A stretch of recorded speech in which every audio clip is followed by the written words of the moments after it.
जिस हेडमास्टर साहब ने हम लोगों को पढ़ाया और जिनका इस जिले के हेडमास्टरों में नाम था, उनके छोटे पुत्र रणजितेंद्र जी के तरफ से उनके मन में ये बात आई कि पिताजी के नाम पर एक पारितोषिक यहाँ के बच्चों में दिया जाए, जहाँ की मेरे पिताजी का करीब हमको लगता है 35-40 साल उनका यहाँ बीता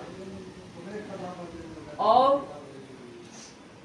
वो हम लोग तो जितने 4 साल उनके ये में रहे सानिध्य में, कभी उनको किसी पर बिगड़ते नहीं देखा। जब वो बिगड़ते थे ना तो अजीब मुस्कान उनके चेहरे पर होती थी, जिससे हम लोग समझ जाते थे कि ये बिगड़ गए। छड़ी तो कभी उनके हाथ में नहीं देखा, लेकिन उनका ये एडमिनिस्ट्रेशन था कि जब वो बरामदे में निकलते थे तो टीचर लोग जल्दी से क्लास में घुस जाते थे कि कहीं हेडमास्टर साहब हमको न कुछ कहेंगे, कहते किसी को कुछ नहीं थे। और जहाँ तक नॉलेज की जानकारी थी, वो हिंदी के विद्वान थे, लेकिन कोई सब्जेक्ट ऐसा नहीं था जो वो नहीं जानते थे। हम अपनी बात बताने, जब मैं 11th में था तो उस समय 12 विद्यार्थी हम लोग साइंस में थे।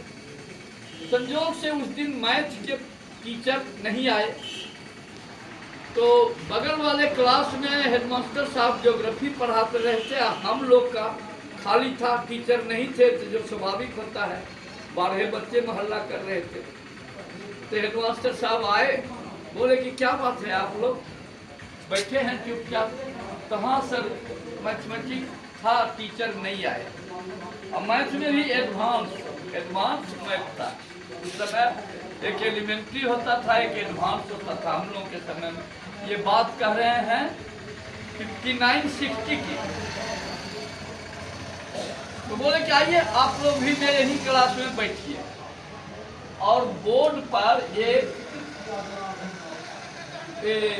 गुणनखंड का जो हायर गुणनखंड ही था, वो आज के बच्चे जानते होंगे, a³ जोड़ b³ जोड़ c³ -3abc, इसका गुणनखंड निकाल के बताइए।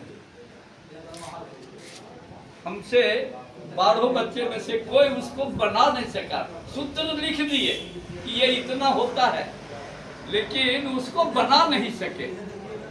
तो हेडमास्टर साहब बोले कि क्या हुआ, आप लोग कोई बना करके दिखा नहीं रहे हैं? अंत में जब वो जाने लगे तो बोर्ड पर उसको बना के गए। मैं जो कि आर्ट्स उन दिनों कहिए हिंदी के विद्वान थे, ज्योग्राफी वगैरह तो खैर, अंग्रेजी तो इतनी अच्छी थी कि जो अंग्रेजी के टीचर थे वो घबराते थे उनके सामने अंग्रेजी पढ़ाने। तो ऐसे हमारे ये हेडमास्टर साहब थे। हम आज हमको गर्व हो रहा है कि हम ऐसे हेडमास्टर के शिष्य रहे। और रणजितेंद्र जी को बहुत धन्यवाद है कि उन्होंने इस समाज में उनको पुनः कुछ दिनों के लिए, जब तक वो रहे, जीवित कर दिया। बहुत धन्यवाद।